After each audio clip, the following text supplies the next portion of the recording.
Nageenyi fararra waaqayyo isiniif haa baay'atu akkuma jirtanitti akkam jirtu nagaa keessanii hin jirre nagaa kootti galata waaqayyo.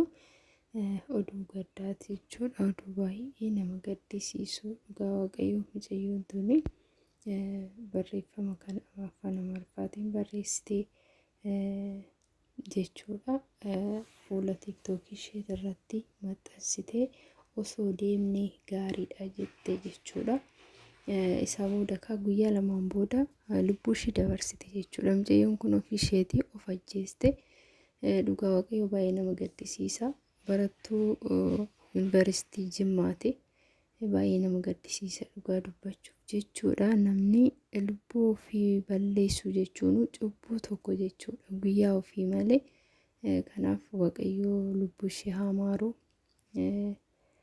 Maatii ishee hundaaf waaqayyo jajjabina haa kennuufi dhugaa wanta nama onnee namaa cabsuudha. Mucayyoon kana fakkaattu lubbuu ishee dabarsiteerti jechuudha. Maaliif maal rakkatteeti maaltu ishee dhiphiseeti akka lubbuu ishee dabarsite waaqayyo haa beeku.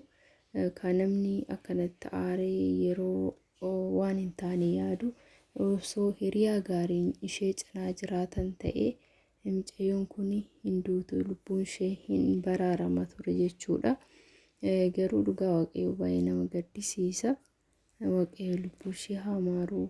Maatii ishee hundaaf jajjabina hawwinaa fi akka isheen barreeffama kana gadhiiste nudoo hiriyoottan ishee cinaa dhaabbatanii ta'ee maaf kana gadhiiste jedhanii osootti siqanii gaafatanii ilaalan ture. Guyyaan kun hin darbaa lubbuun ishees hin baraarama ture. Garuu haalaan hin taaneen isheen lubbuu ishee dabarsitee jirti jechuudha. Maaliif akkana ta'uu hin qabu. Wanni hunduu hin dabra jechuudha. Wanti hin dabarre hin jiru.